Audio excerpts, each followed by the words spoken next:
আসসালামু আলাইকুম প্রিয় দর্শক, যে যেখান থেকে দেখছেন সকলকে স্বাগতম এবং আশা করি আপনারা সকলেই ভালো আছেন।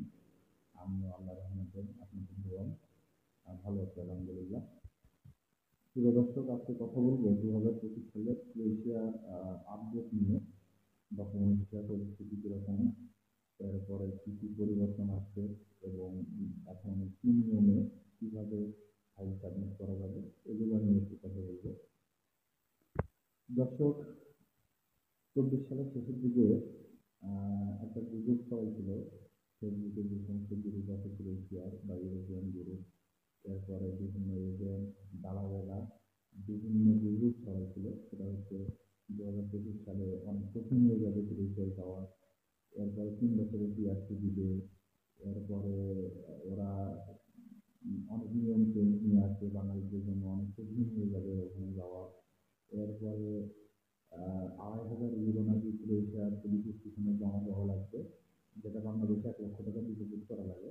এটা না করে ক্রোয়েশিয়ার পুলিশ স্টেশনে 2,500 ইউরো, যেটা প্রায় 3.5 লক্ষ টাকার মতো, এই টাকা নাকি ক্রোয়েশিয়া পুলিশ স্টেশনে জমা দিয়ে এরপরে ওয়ার্ক পারমিট নিয়ে ভিসা নিয়ে ফ্লাই করতে হয় ক্রোয়েশিয়া। এরকম অনেক গুজব শোনা যাচ্ছিল।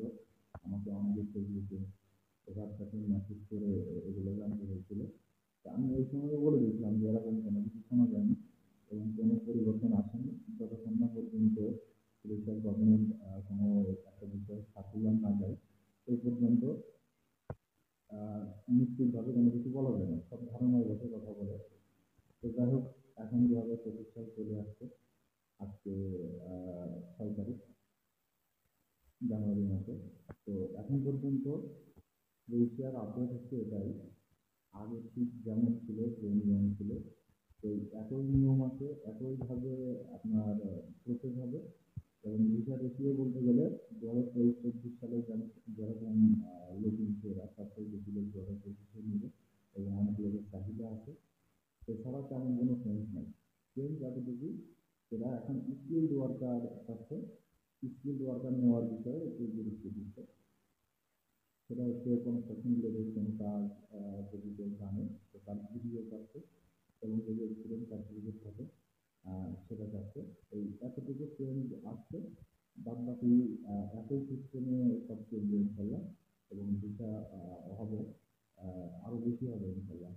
এবং আপনারা আশা হারাবেন না, বিভেদে কান দিবেন না। 2023-24 যারা আসতে পারেন নাই, স্বপ্ন লালন করে আছেন, বুকে ধারণ করে আছেন অনেক দিনের স্বপ্ন আশা, কিন্তু সঠিক মাধ্যম না পাওয়ার কারণে যারা আসতে পারেন নাই, হতাশ হবেন না। 2023 সালটা সুবর্ণ সুযোগ পাবেন ইনশাল্লাহ। আপনারা সঠিক মাধ্যম দিয়ে চেষ্টা করুন, তাহলে আপনার পরিচয় যদি রুটিন থাকে চলে আসতে পারবেন। তো এখন আপনারা আরো সহজেই পুলিশে আসতে পারবেন। সেটা হচ্ছে, এখন জানেন যে 2023 সালের জানুয়ারি মাস থেকে 1 তারিখ থেকে বাংলাদেশের দেশের মাধ্যমে ভিসা প্রসেস করতে চলছে এম্বাসি। তো আপনাদের চট্টগ্রামে আর ইন্ডিয়া নেপালে যাওয়া লাগবে না, বাংলাদেশ থেকে এখন সহজেই প্রসেস করতে পারবেন।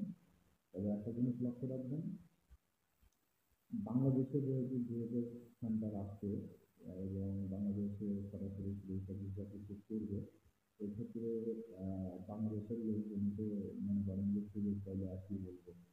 তো এই সেক্টরটা যাদের দালালি করে নষ্ট না করতে পারে, এইদিকে একটু লক্ষ্য রাখবেন। এবং একটা কনস্ট্রাকশন রিলেটেড কাজ শিখে আসবেন।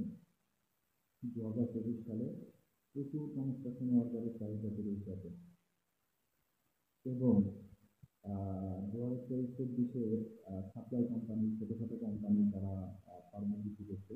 2025-এ যে কোনো কোম্পানি পারমিট ইস্যু করতে পারবে না। এবং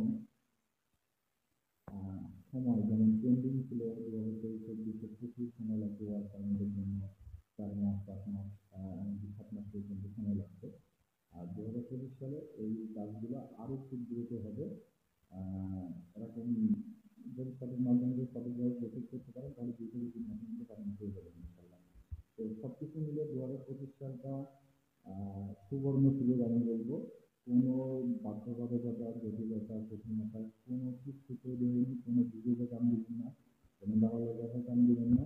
2025 সালে বরং বাঙালিদের জন্য ক্রোয়েশিয়ার প্রসেস আরো সহজ হয়েছে, আরো সহজ করবে ইনশাল্লাহ। এই জন্য 2025 সালের আপডেট এটাই যে আগে ঠিক যেমনই ছিল তেমনই আছে, বরং আরো একটু ইজি হয়েছে। তো আপনারা কোনো বিপদে গান দিবেন না এবং চিন্তা করবেন না, শুধু সঠিক একটা মাধ্যম দিয়ে সঠিকভাবে প্রসেস করুন, তাহলে দ্রুত সময়ের মধ্যে দেশে চলে আসতে পারবেন। এরপরে এখন ভিসা রেশিও কেমন, এখনো কি রিজেক্ট হচ্ছে, এই বিষয়গুলো নিয়ে পরবর্তী একটা ভিডিওতে কথা বলবো। আগামীকালকে এই ভিডিওটা আপলোড করবো ইনশাল্লাহ। আমি অনেকদিন আমার চ্যানেলে ভিডিও দিইনি, অনেক ইনফরমেশন আছে, আগামী ভিডিওতে সব দিব ইনশাল্লাহ।